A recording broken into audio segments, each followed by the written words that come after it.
একবিংশ শতাব্দীতে আমরা দেখতে পাচ্ছি আজকে আমাদের দিনাজপুরের মাটিতেও একটি সম্প্রদায় দেখা দিয়েছে, যাদেরকে উলামাদের ভাষায় বলা হয় মুনকিরিনে হাদিস এবং তাদের নিজস্ব ভাষায় বলা হয় আহলুল কুরআন। এই আহলে কুরআন এরা 19 শতকে আলীগড় মাদ্রাসার প্রতিষ্ঠাতা এর হাত ধরে এই উপমহাদেশে আগমন করে এবং এদের মূল উৎপত্তি হয় রশিদ রেজা এবং নাসিরউদ্দিন আলবানী রাহিমাহুল্লাহ এর যুগে মিশরে।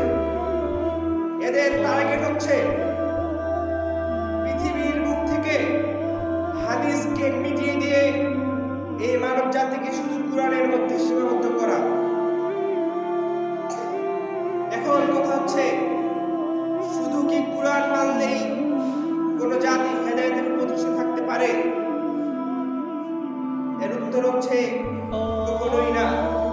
কেননা যদি কুরআনই আমাদেরকে হেদায়েত দিতে পারত, শুধুমাত্র কুরআন, তাহলে 23 বছর ধরে কুরআন নাযিল হতো না।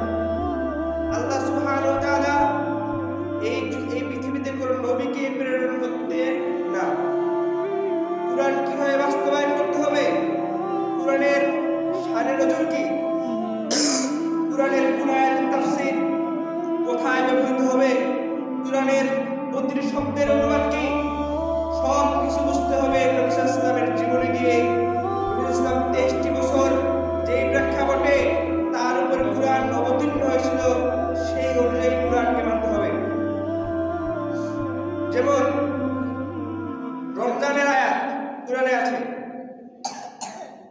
সেখানে আছে যে যতক্ষণ না সাদা সুতা আর কালো সুতাকে পার্থক্য করা যাচ্ছে ততক্ষণ পর্যন্ত তোমরা সেহরি করতে থাকো।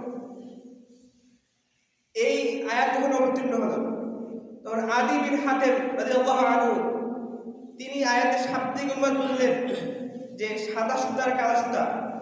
এই আয়াতের অনুবাদ তিনি সরাসরি ওই শব্দ বুঝেই তিনি তার বালিশের নিচে 2টি সুতা রাখলেন এবং যতক্ষণ পর্যন্ত না অন্তবার যাচ্ছে সাদা সুতা আর কালো সুতাকে পার্থক্য করা যাচ্ছে ততক্ষণ পর্যন্ত তিনি সেহরি করতেন। তিনি যখন তার এই নিজস্ব তাফসীর